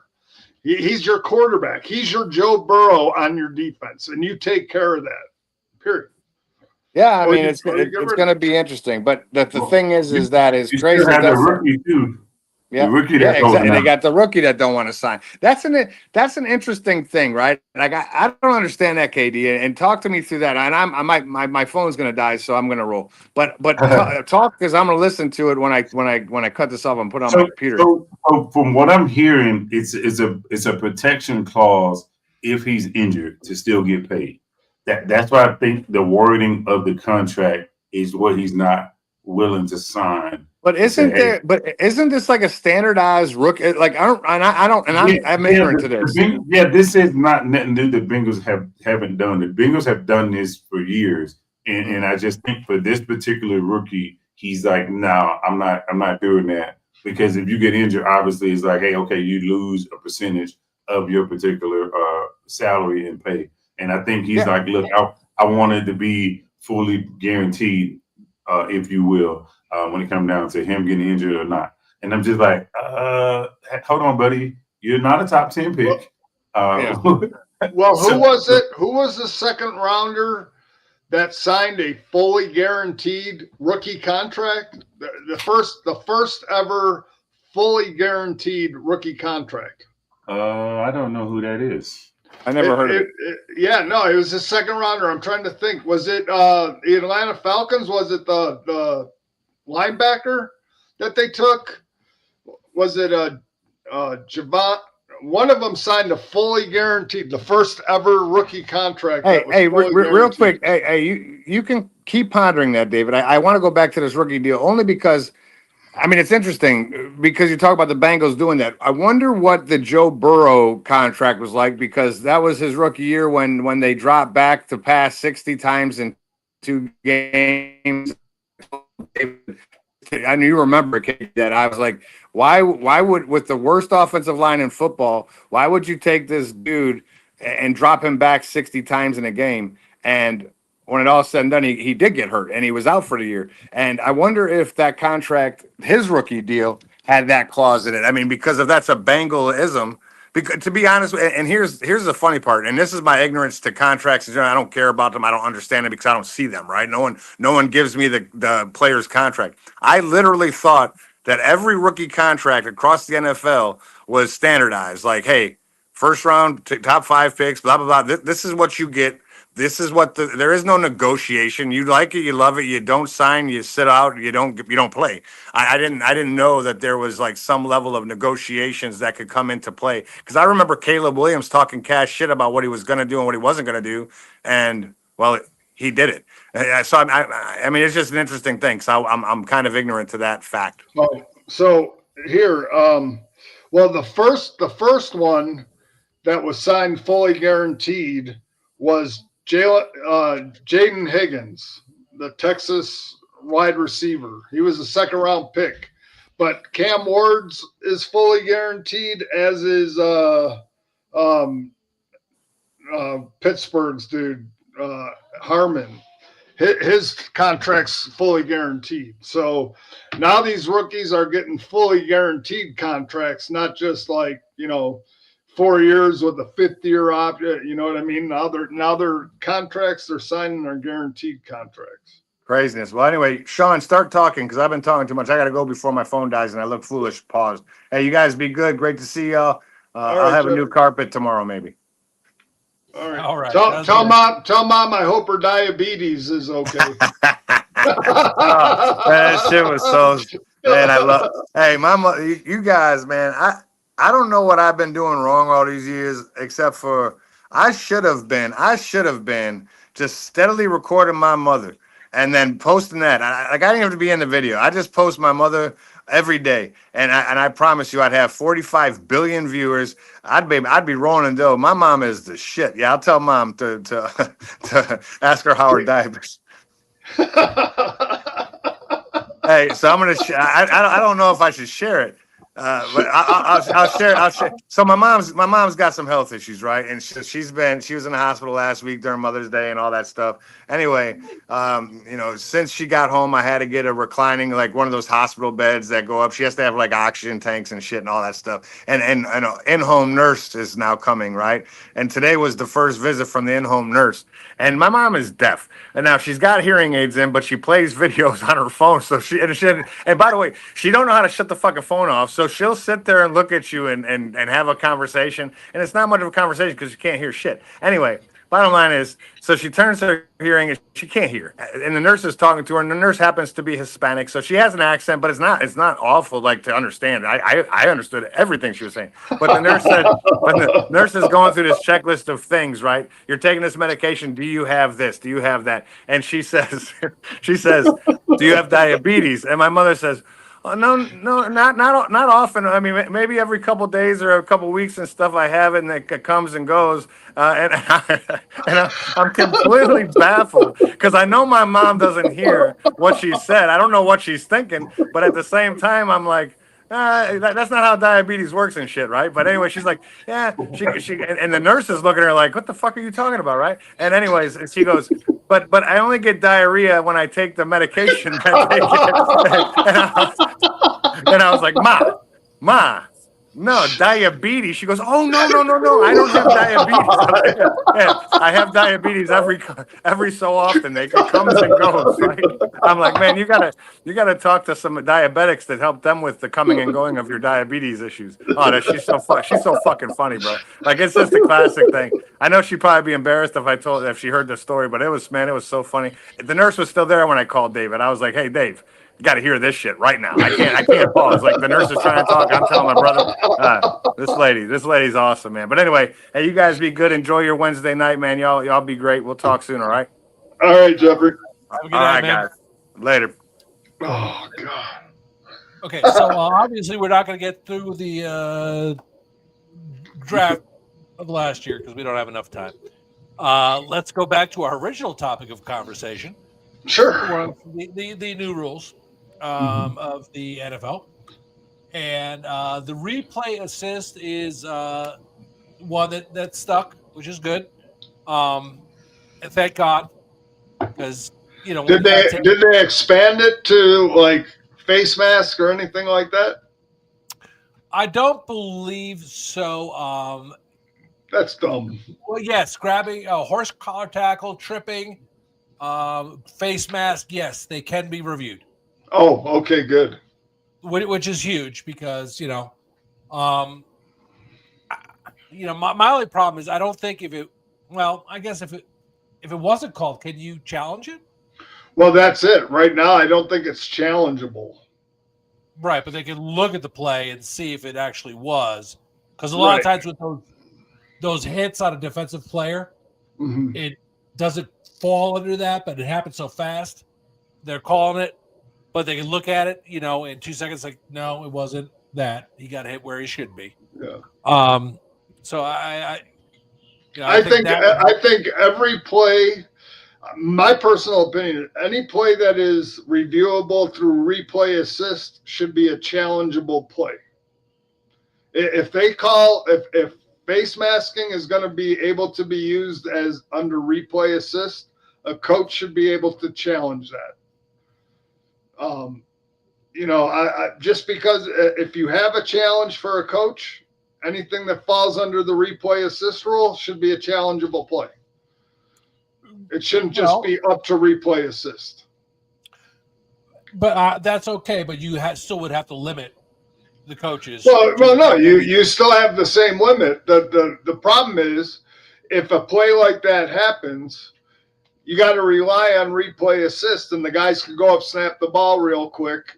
And again, if the play is played before they get the signal, the play moves on. Where a coach sees the face mask, the ref don't see it, the coach should have the option to throw that flag and not just rely totally on replay assist. That's all I'm saying. Okay. I mean, that has some, unfortunately, you don't see it all. Sure. So, most of the time they have people up in the booth like, you need to challenge this. And they're not going to have that time. Right. I don't know. We'll see how it works out this year because it could add a shitload of time to a game. By the same token, we'll correct things, and I would like to say things correct, but the old adage is every single play in football, there's a penalty. So you have to deal with that too. KD, what are your thoughts? I mean, I like it, but I want them to go a step further. If you have to have non-referees help assist the replay itself, just to expedite the process, then let's do it. Because too many times, like for instance, a referee that's not there calling in from New York or whatever it may be, like we don't have that kind of time. I would rather a guy already be there or a crew already be there, and I'm sitting with one of your representatives and one of the other team's representatives, and hey, I want to challenge this play. Okay, what do you want to challenge? All right, this is what I want to challenge. And you, all you're doing is you have the cameras already, because again, if you say, hey, look, one particular team is watching the trenches, the other team is watching the linebackers, and then somebody else watching the secondary or wide receivers. And then you should be able to get 3 points of view. So now you say, hey, where is the particular play or particular foul that you say that happened? This is what happened because Coach such and such said so. Okay, cool. Real quick, go to that. And then within seconds, if you want to challenge it or not. And then if you don't want to challenge it, you can say, hey, all right, I don't want to challenge it because I've seen it. Okay, cool. We can keep the game going. Because of what's going to happen if you give too much replay ability and resources to it, now we're starting to talk about the blocks of time for the games on certain networks. now we're saying, hey, look, you went 30 minutes over because you were trying to challenge everything, or you went 10 minutes over, and so forth. And yeah, it doesn't matter right now, but big scheme of things, it will start to matter when it comes down to, hey, okay, look, you would almost need your own secondary network to run your games if that's going to happen, because at the end of the day, Jeopardy, people are gonna go crazy if they can't watch damn Jeopardy at the end after a game or whatever. And Sure. so I think we got to kind of, hey, bits and pieces of what coaches can challenge, but at the same time make it faster to where it's more streamlined than the 30 seconds or 45 seconds, or we got to go to a commercial break.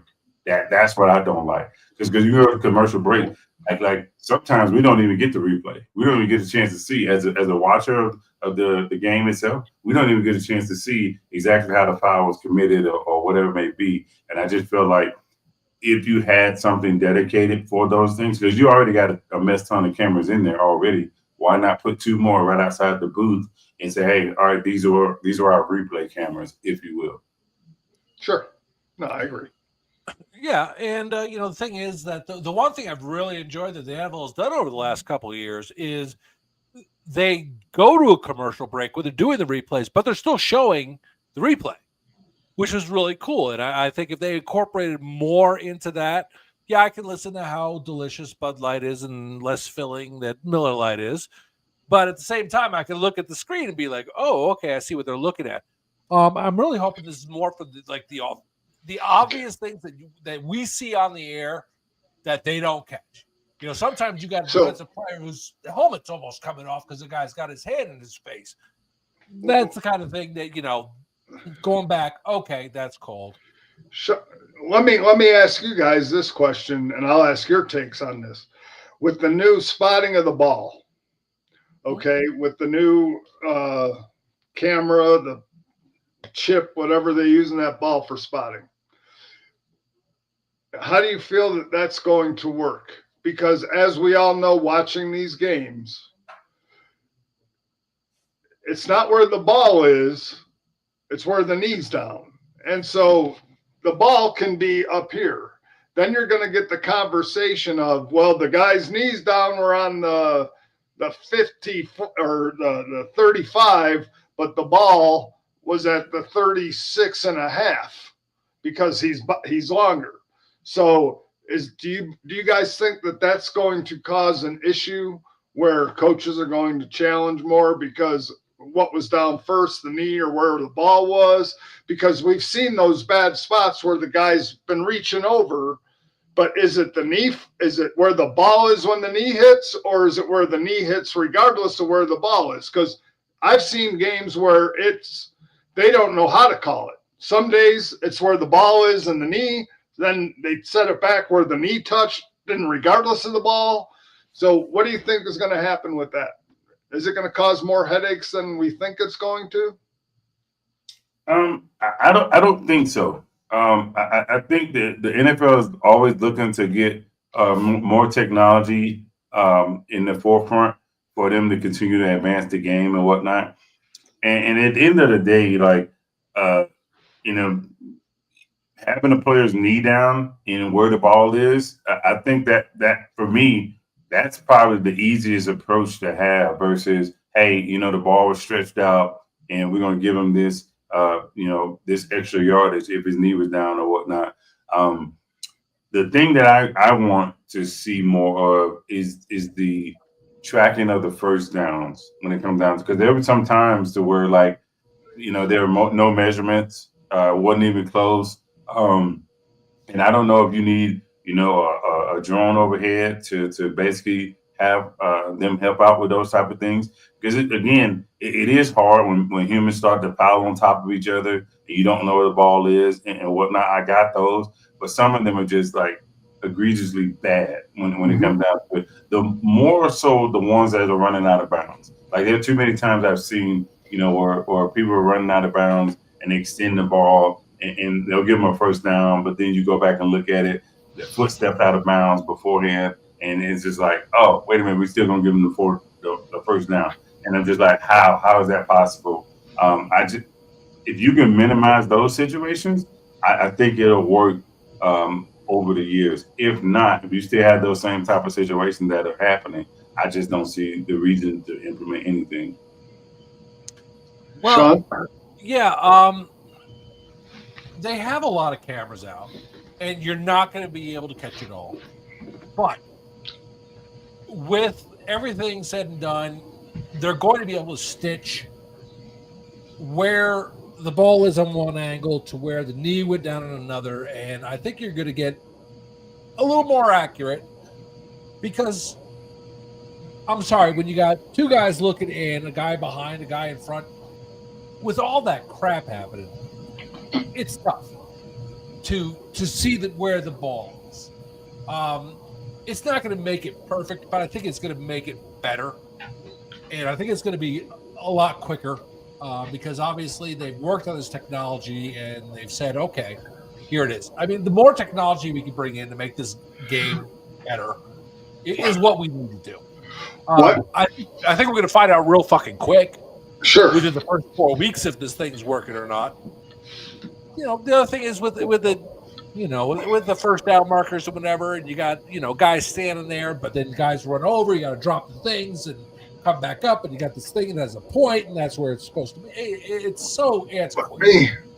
Let me ask you this: would it be in the NFL's best interest to insert said microchips or whatever into the knee pads of the football players so there's you no way can you get can do the knee and what hit first?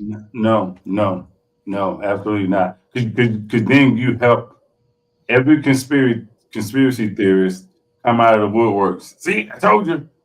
So if you can do a microchip for a knee pad, you can do a microchip for something else. And I just think no particular add-ons to any type of equipment outside of the helmet mic or something of that nature. I just don't. For me, it helps create the narrative, or even strengthen the narrative of, hey, the NFL uses microchips for certain things. Because now we're talking. Because what would be the difference if you can use a microchip to track a player's movement and tell me if it was a first down or whatnot, or was he down by contact beforehand? Then guess what? You can chip everything else. No, I like I said, that's my question. I get what you're saying. Yeah, because when you start to play around with tech and you start to do certain things, that's why I don't like the whole electronic first down thing. Because who's to say, hey, look, this particular thing was not calibrated properly, and then next thing you know, hey, it gave a team an errant first down, and we're gonna trust that tech. Sure. You know, because to be honest with you, tech is good, but it's only good as its maker in the updates that is received. Sure. Well, and it's not a speeding ticket, and you're going to question the cop and when his radar was calibrated, for fuck's sake. You know, it's going to be more accurate than men doing with a chain. Right. You know, so, you know, it is what it is. But, you know, we're going to find out, I guarantee you, the first 4 weeks, whether this is legit or it's not. And, you know, the USFL has used it, and there's not really been any crazy stuff about it. But, of course, no one watches the USFL, so it really doesn't fucking matter. Right. Okay, can I ask Katie one question real quick? Just because, you know, we've talked about ours, but because Katie hasn't been here. Katie, what did you think of your Ravens draft? I absolutely loved it. Loved every second of it. Here's the reason why I loved every second of it. Not because we got the players who we got, but because we were patient and we didn't have to trade or mortgage the future to get those players. Mike Green, you know, for a long time in the draft process was a bona fide first round pick, right? To the point to where, hey, people were saying that at some point he was going to go top 15, right? Sure. And I'm sitting there saying to myself, like, I wasn't even thinking about him when I was talking to people in the Ravens fan page and spaces on Twitter and whatnot. You know, we wouldn't even talk about Mike Green. We knew we needed an edge rusher. but we wouldn't even discuss it because we just knew, kind of like Kyle Hamilton when he fell to us at 14 2 years ago. We just like, we're not even going to talk about the guy because we just know a team is not going to be that crazy to let us get that type of fun. Are the people in Baltimore worried about his character issues? No, absolutely not. He was never charged. Well, I'm just saying. I mean, yeah, there was a couple. No, Didn't he have a couple things in college? No. So there was one was in high school and one was in college in Virginia Tech.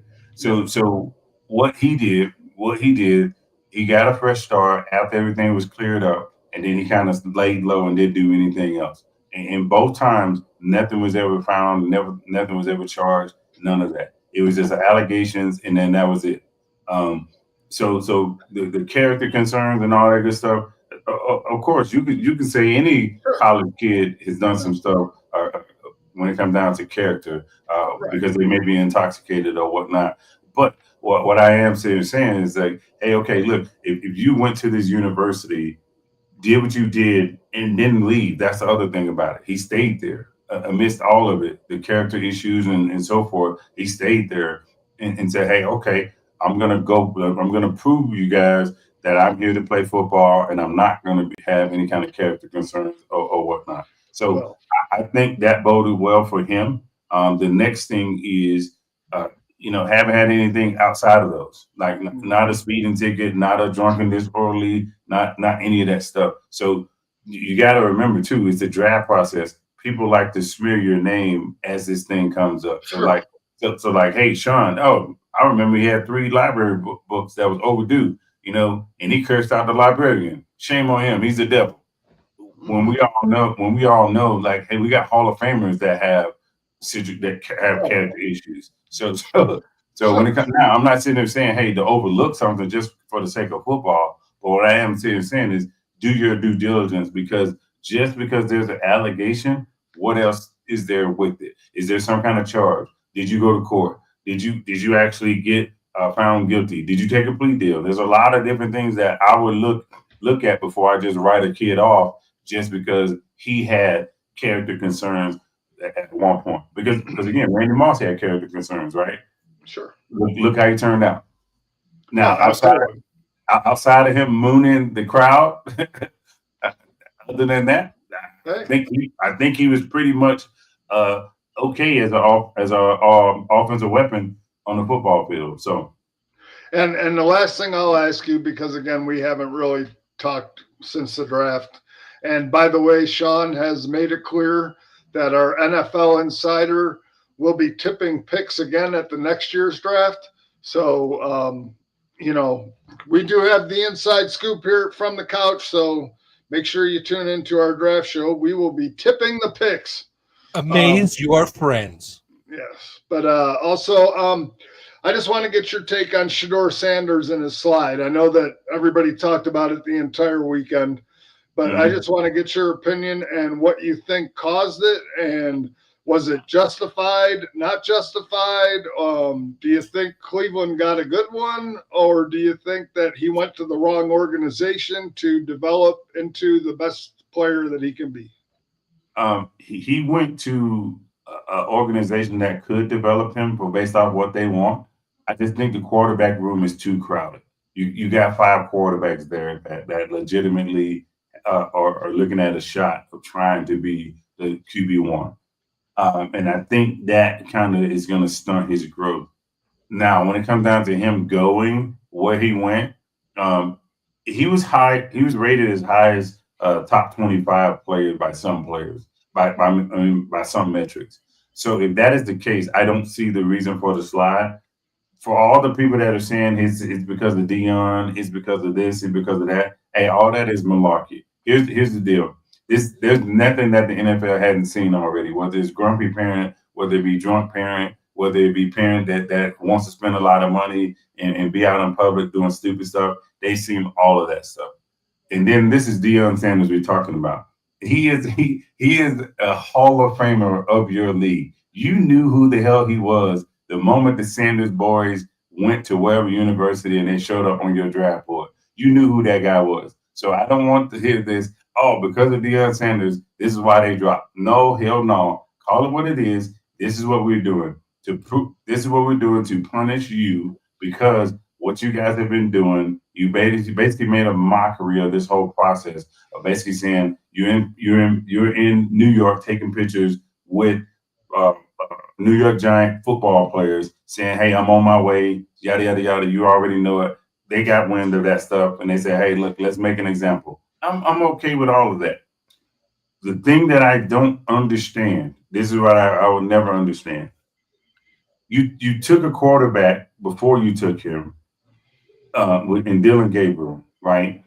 Why are you doing that? Like you can't see you're wasting. One of them is a waste of draft pick. One of them. You can say Shedeur is a waste of draft pick. You can say Dylan Gabriel is a waste of draft pick. But even if they were to be the guy, you're still not a quarterback away from contending for the division or winning the Super Bowl or going to the playoffs or whatever it is. So why not use one of those picks for something else? I just didn't get that. Yeah, right? Especially the third round. I could see if it was a throwaway 5th or 6th round pick, Right. maybe. But third round. And my thing is the good thing about this, right, is he went to a situation to where there's not a lot of pressure. Because think about it. If he goes top 20, right, and let's just say he ended up on the Steelers, just imagine all that pressure he's going to have right off rip to be their QB1. And then, oh, yeah, by the way, we're talking about the Steelers trying to get over the hump. So just imagine all that pressure. And that's why I'm kind of happy for him not going to the Steelers and the Steelers not having him. Because I can tell you right now, every press conference would have been about Shedeur Sanders instead of about the Steelers organization. I was pissed when the Jets didn't take him in the 3rd round. I was pissed.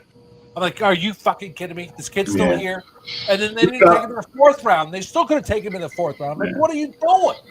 You got to remember too. There's a group of people or people on both sides of the fence. He hasn't done anything amazing, and I'm like, okay. Colorado football, let's call it what it is. How many of us paid attention to Colorado football before they got there? Sure. No, I agree with that. No, but again, I mean, when you look at the win-loss record that he accrued, and again, it's Colorado, but still, you're 12-13 as a starter. So again, I think, or I'm sorry, but again, I think the expectation that they placed on him, or the high grades that they gave him as a quarterback, didn't mesh with the production in college. Now we could sit there and say, all I'm saying is we could sit there and look at Colorado as the program and say, well, look at what happened when they got to Colorado and look at what he did while he was in Colorado. And again, I'm not questioning him from an ability standpoint and so on and so forth. My thing was this, and this is what I said on the draft show, and for a guy like Shedeur Sanders, I just believe that if these general managers truly didn't believe that he was going to be their guy, the guy to lead their franchise, the quarterback needy teams that they so desperately talked about, I just would have loved to see him go to a situation where there was the established quarterback that he could have played in a system and grown behind that system. That, like, I think my personal opinion, I think the Los Angeles Rams with the Sean McVay would have been the ideal spot, because he wouldn't have been expected to come in this year. Stafford is the guy.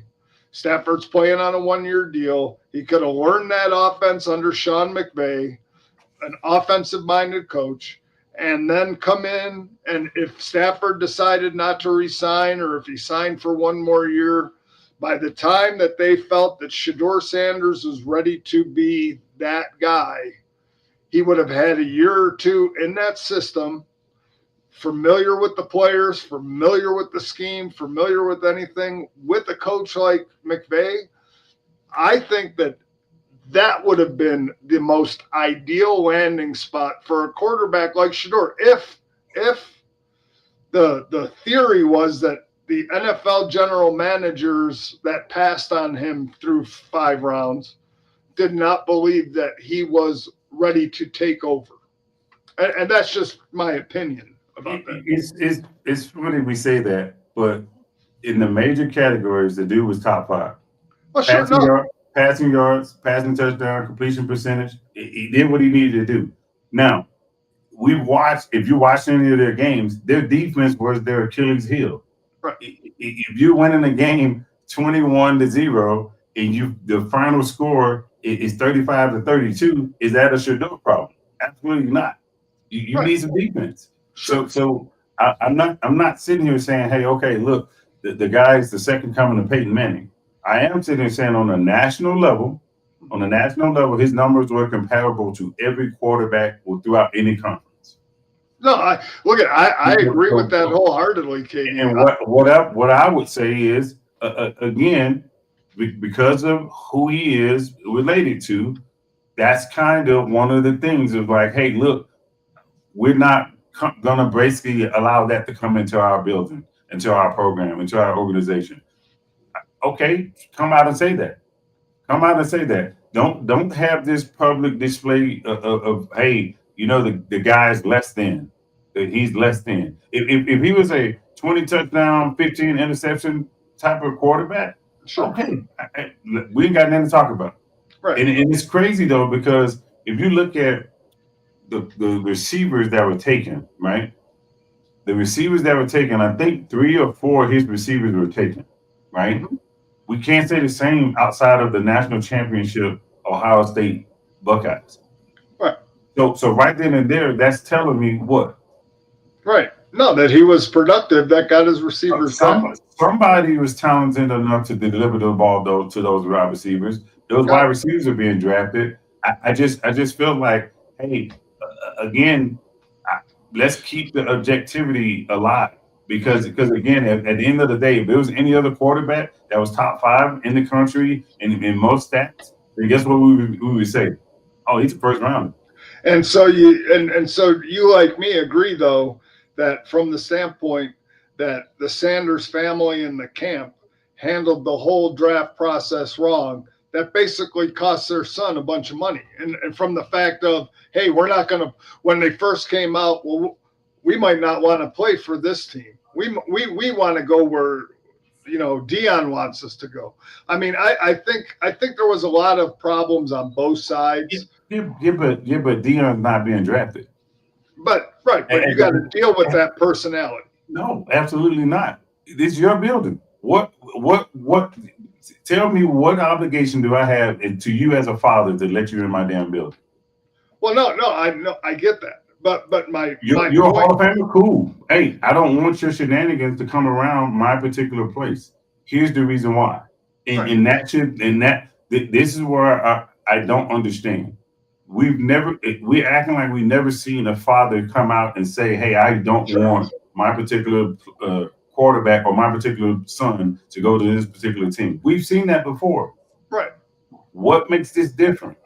Well, I don't think it does, but I think it doesn't. Well, no, I think it does. I think it does. Did we not witness Archie Manning? Yeah, no, that's my point. Is I think we saw that. So I'm like, I think the teams said, guess what? We're not going to do this. I don't want your dad telling me what. If I draft you, that you're not going to play. So guess what? You're not going to get drafted. That's it. Go ahead, Sean. Well, yeah, I hope I'm not overstepping my bounds here because I got to get off in a couple of minutes. But anyway, you asked what was the difference? We've seen it before and whatever. Because he's black. Sorry.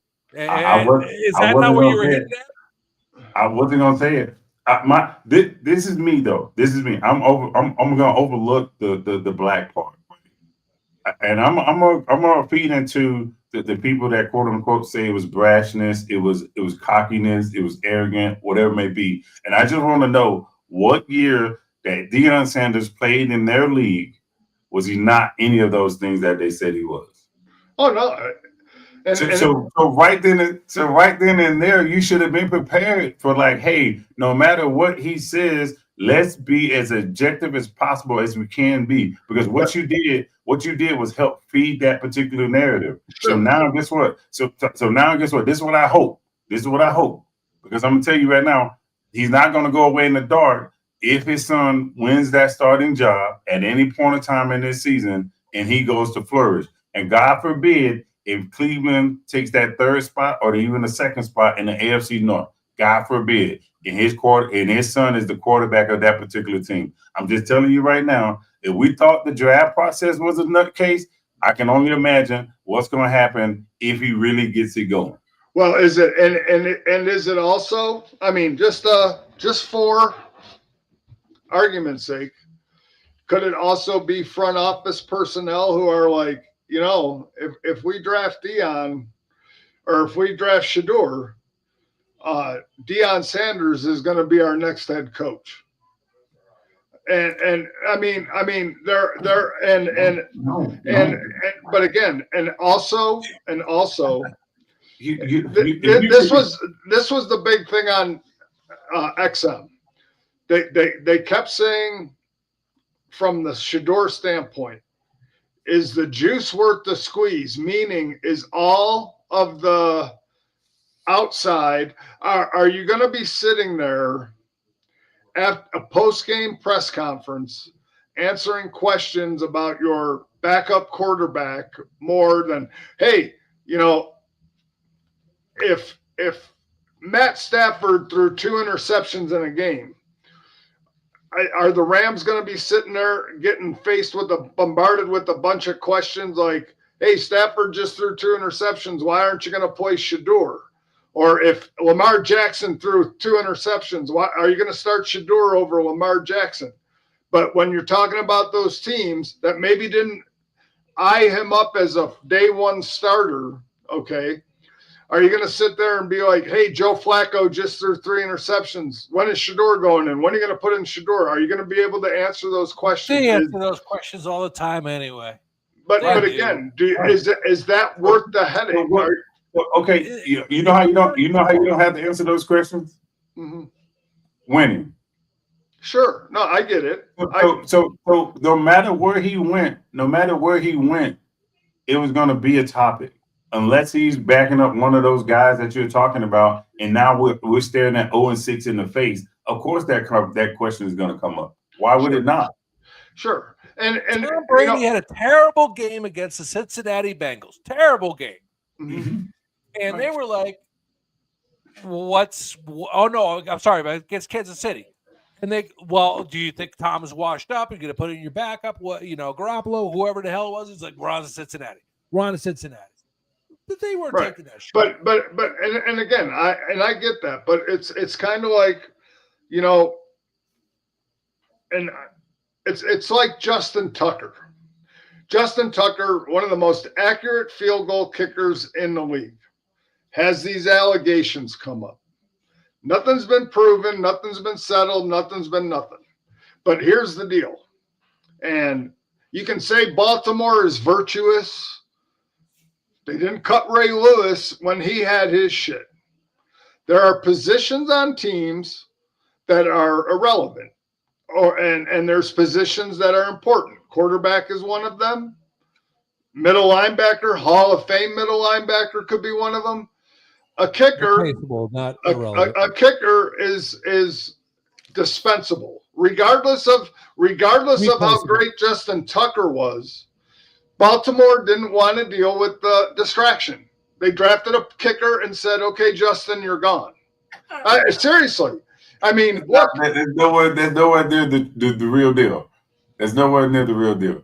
No, but my point. Listen, my point is there are teams that just don't want to deal. Like, no, sir. The Buffalo Bills cut the punter based on an allegation. Would they have cut just Josh Allen based on an allegation? No. They don't want. I'm talking to you about I'm talking to you about the Justin Tucker situation. The Right. Baltimore Ravens have known longer than what the media has put out. Oh, I'm sure. Right. And they've done their due diligence on it to where it's like, hey, this does not look good whatsoever.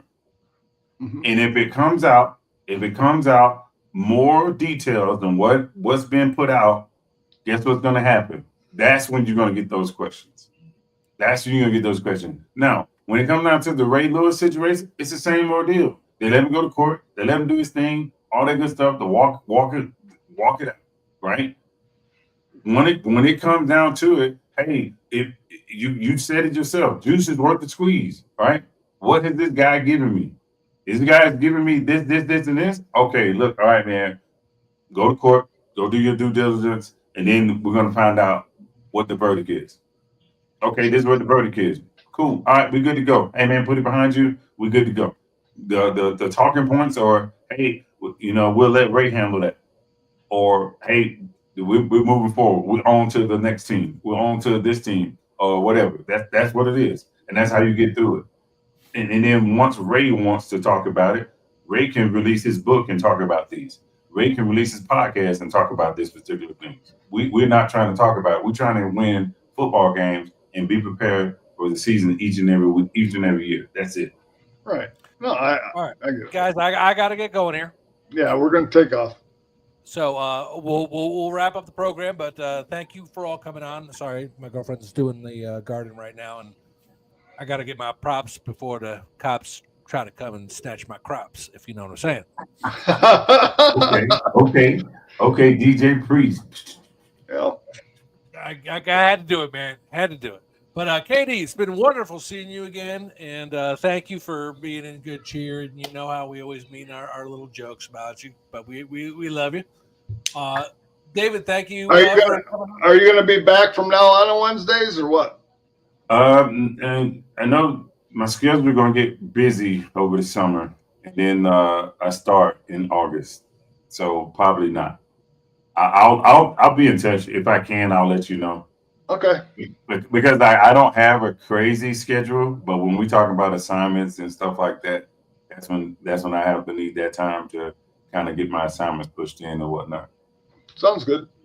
All right. So I'm going to leave you all with this thought about because we talked about, is Shedeur the best to go to Cleveland Browns? But basically, Deshaun Watson is out of his foot cast today. He was throwing balls, and I have a feeling that Shedeur is going to sit down with Deshaun, and they're going to sit down. They're going to talk, and Deshaun's going to be very point blank. Shedeur is going to get the massage, and they will move on from there, and he will be great. So, with that being said, thank you all for watching, and we will see you next week from the couch. Night, folks.